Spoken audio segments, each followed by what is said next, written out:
नमस्कार दोस्तों, जरा सोचिए, आप एक शतरंज की बिसात देख रहे हैं। एक तरफ दुनिया की सबसे बड़ी महाशक्ति अमेरिका है, जो मिडिल ईस्ट में ईरान के साथ महीनों की मशक्कत के बाद एक ऐतिहासिक सीज फायर यानी संघर्ष विराम की डील टेबल पर रख चुका है। वॉशिंगटन के गलियारों में तालियां बज रही हैं, दुनिया राहत की सांस ले रही है कि चलो, एक बड़ा युद्ध टल गया। लेकिन तभी स्क्रीन पर एक ब्रेकिंग न्यूज फ्लैश होती है। उत्तर कोरिया के प्योंगयांग से एक विशालकाय मिसाइल गरजती हुई आसमान का सीना चीर कर निकल जाती है। जब दुनिया शांति का जश्न मनाने की तैयारी कर रही थी, ठीक उसी वक्त किम जोंग उन ने अपनी उंगली परमाणु बटन के ऊपर रख दी। यह सिर्फ एक मिसाइल टेस्ट नहीं है, यह दुनिया के इतिहास का सबसे शातिर जियोपॉलिटिकल माइंड गेम है। आज के इस बेहद खास और विस्तृत वीडियो में हम डिकोड करेंगे किम जोंग उन के उस शातिर दिमाग को, जो पूरी दुनिया को अपनी उंगलियों पर नचा रहा है। आखिर क्यों किम जोंग उन दुनिया को डरा कर रखता है, और इस नए मिसाइल हमले के पीछे रूस का क्या हाथ है, सब कुछ जानेंगे। बने रहिए अंत तक।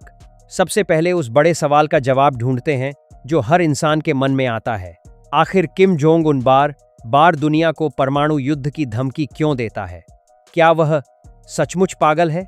नहीं दोस्तों, अंतर्राष्ट्रीय मामलों के विशेषज्ञ मानते हैं कि किम जोंग उन कोई पागल तानाशाह नहीं, बल्कि एक बेहद शातिर और चतुर रणनीतिकार है। वह कैलकुलेटेड मैडनेस यानी सोची समझी सनक की रणनीति पर काम करता है। इसके पीछे पहला बड़ा कारण है सत्ता का अस्तित्व। किम जोंग उन ने इतिहास से बहुत बड़ी सीख ली है।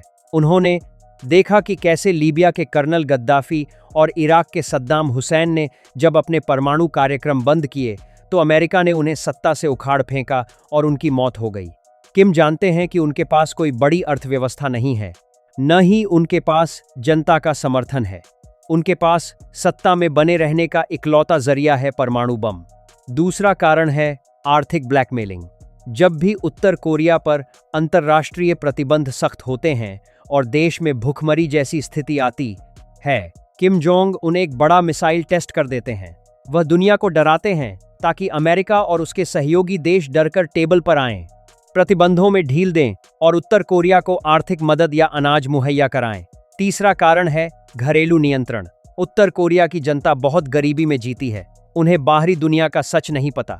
किम जोंग उन मिसाइल दाग कर अपनी जनता को यह दिखाते हैं कि उनका नेता इतना शक्तिशाली है कि पूरी दुनिया उससे डरती है। यह उनके देश के भीतर उनके कल्ट और तानाशाही को मजबूत बनाए रखने का सबसे बड़ा हथियार है। अब बात करते हैं टाइमिंग की, जो इस पूरी घटना का सबसे रोमांचक पहलू है। ईरान और अमेरिका के बीच संघर्ष विराम की खबरें जैसे ही पुख्ता हुईं, उत्तर कोरिया ने तुरंत बैलिस्टिक मिसाइल दाग दी।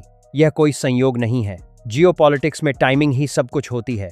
किम जोंग उन बहुत अच्छे से जानते हैं कि अमेरिका की एक सीमा है। वह एक साथ दुनिया के कई मोर्चों पर पूरी ताकत से ध्यान केंद्रित नहीं कर सकता। पिछले कुछ समय से अमेरिका का पूरा फोकस यूक्रेन युद्ध और इजराइल हमास ईरान संकट पर था। किम जोंग उन को लग रहा था कि वे बैकसीट पर चले गए हैं। जैसे ही ईरान के मोर्चे पर शांति की उम्मीद जगी, किम जोंग उन ने तुरंत मिसाइल दागकर जो बाइडेन और पेंटागन को यह संदेश दे दिया कि आप हमें भूलने की गलती नहीं कर सकते। किम जोंग उन अमेरिका को कभी भी चैन से बैठने नहीं देना चाहते। वे चाहते हैं कि अमेरिका हमेशा इस डर में रहे कि अगर उसने मिडिल ईस्ट या यूरोप पर ज्यादा ध्यान दिया तो एशिया में किम जोंग उन तबाही मचा देंगे। यह अमेरिका की सेना और संसाधनों को बांटने की एक बहुत बड़ी अंतर्राष्ट्रीय चाल है। अब इस स्क्रिप्ट के सबसे बड़े और सनसनीखेज मोड पर आते हैं, रूस और उत्तर कोरिया का अटूट और खतरनाक गठजोड़। पिछले 2 सालों में दुनिया ने एक नया एक्सिस ऑफ इविल बनते देखा है। यूक्रेन युद्ध में जब पुतिन की सेना को हथियारों और गोलों की कमी महसूस हुई, तब दुनिया में कोई भी देश खुलकर रूस की मदद के लिए सामने नहीं आ रहा था। ऐसे समय में किम जोंग उन ने हाथ बढ़ाया। उत्तर कोरिया ने रूस को लाखों की संख्या में आर्टिलरी शेल्स, तोप के गोले और बैलिस्टिक मिसाइलें सप्लाई की, जिनका इस्तेमाल रूस ने यूक्रेन के खिलाफ किया। लेकिन किम जोंग उन यह सब मुफ्त में नहीं कर रहे थे। इसके बदले में किम ने पुतिन से वो चीजें वसूल की जो उत्तर कोरिया पिछले 20 सालों में कड़े प्रतिबंधों के कारण हासिल नहीं कर पाया था। खुफिया रिपोर्ट्स और डिफेंस एक्सपर्ट्स का मानना है कि रूस ने उत्तर कोरिया को अपनी सबसे आधुनिक सैटेलाइट तकनीक और इंटरकॉन्टिनेंटल बैलिस्टिक मिसाइल (ICBM) के एंट्री व्हीकल की तकनीक दी है। एंट्री व्हीकल वो तकनीक होती है जिससे मिसाइल जब अंतरिक्ष से वापस पृथ्वी के वायुमंडल में आती है तो अत्यधिक तापमान के कारण जलती नहीं है और सटीक निशाने पर वार करती है। उत्तर कोरिया पहले इसमें फेल हो रहा था, लेकिन रूस की मदद के बाद अब उनकी मिसाइलें अचूक हो गई हैं। यह परमाणु और मिसाइल तकनीक का ट्रांसफर पूरी दुनिया के लिए सबसे बड़ा खतरा बन चुका है। अब किम जोंग उन अकेले नहीं हैं, उनके पीछे व्लादिमीर पुतिन की असीमित सैन्य शक्ति और वीटो पावर खड़ी है। आइए अब जरा इस मिसाइल की तकनीक पर बात करते हैं ताकि आप समझ सकें कि खतरा कितना बड़ा है। इस बार उत्तर कोरिया ने जिस मिसाइल का परीक्षण किया है उसे हवासोंग 18 कहा जा रहा है। यह उत्तर कोरिया की पहली ऐसी आईसीबीएम सेट बॉम्ब है जो पूरी तरह से सॉलिड फ्यूल पर चलती है। अब आप सोचेंगे कि सॉलिड फ्यूल में ऐसा क्या खास है। दोस्तों, जो पुरानी मिसाइलें लिक्विड फ्यूल से चलती थीं, उनमें लॉन्च करने से ठीक पहले ईंधन भरना पड़ता था। ईंधन भरने की इस प्रक्रिया में कई घंटे लगते थे और अमेरिकी जासूसी सैटेलाइट्स तुरंत उन्हें देख लेते थे और अमेरिका को संभलने का मौका मिल जाता था। लेकिन सॉलिड फ्यूल वाली मिसाइलें पहले से ही ईंधन भरकर रखी जा सकती हैं। इन्हें ट्रक या मोबाइल लॉन्चर पर लादकर किसी भी गुप्त सुरंग या घने जंगल से बाहर निकाला जा सकता है और महज कुछ ही मिनटों के भीतर दागा जा सकता है। इसका मतलब यह है कि अमेरिका के पास इन मिसाइलों को ट्रैक करने और हवा में ही मार गिराने का समय न के बराबर होगा। यह मिसाइल 15 किलोमीटर से ज्यादा की दूरी तय कर सकती है, यानी पूरा का पूरा अमेरिका अब किम जोंग उन की सीधी जद में है। किम जोंग उन के इस शातिर और आक्रामक कदम ने पूरे एशिया पैसिफिक क्षेत्र को बारूद के ढेर पर लाकर खड़ा कर दिया है। दक्षिण कोरिया, साउथ कोरिया, जो कभी बातचीत से मामले सुलझाना चाहता था, अब अपनी रक्षा नीति को पूरी तरह बदल चुका है। दक्षिण कोरिया के आम नागरिक अब मांग कर रहे हैं कि उन्हें अमेरिका के भरोसे रहने के बजाय अपने खुद के परमाणु हथियार विकसित करने चाहिए।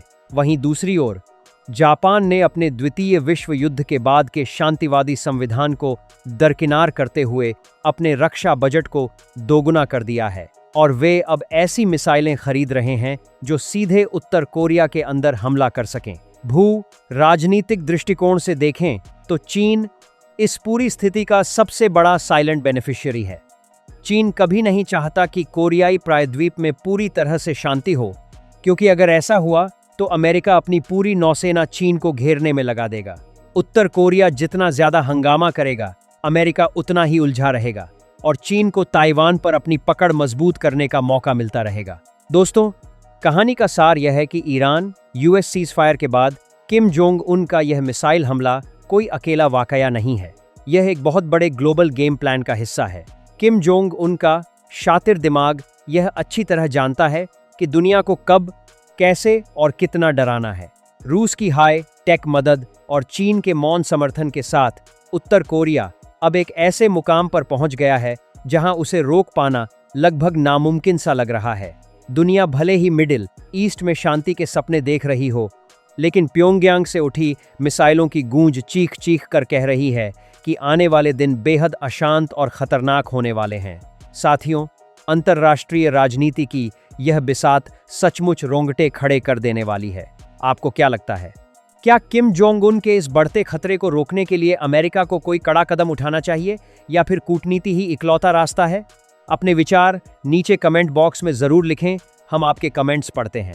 अगर आपको हमारा यह गहन, विस्तृत और रिसर्च बेस्ड विश्लेषण पसंद आया हो तो इस वीडियो को एक लाइक जरूर दें। आपके एक लाइक से हमारी मेहनत सफल होती है।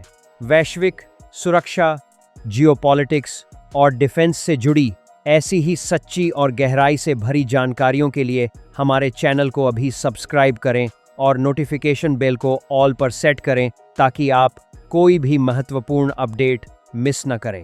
मिलते हैं अगले किसी और बड़े भू राजनीतिक खुलासे के साथ। तब तक के लिए अपना ख्याल रखें। जय हिंद, जय भारत।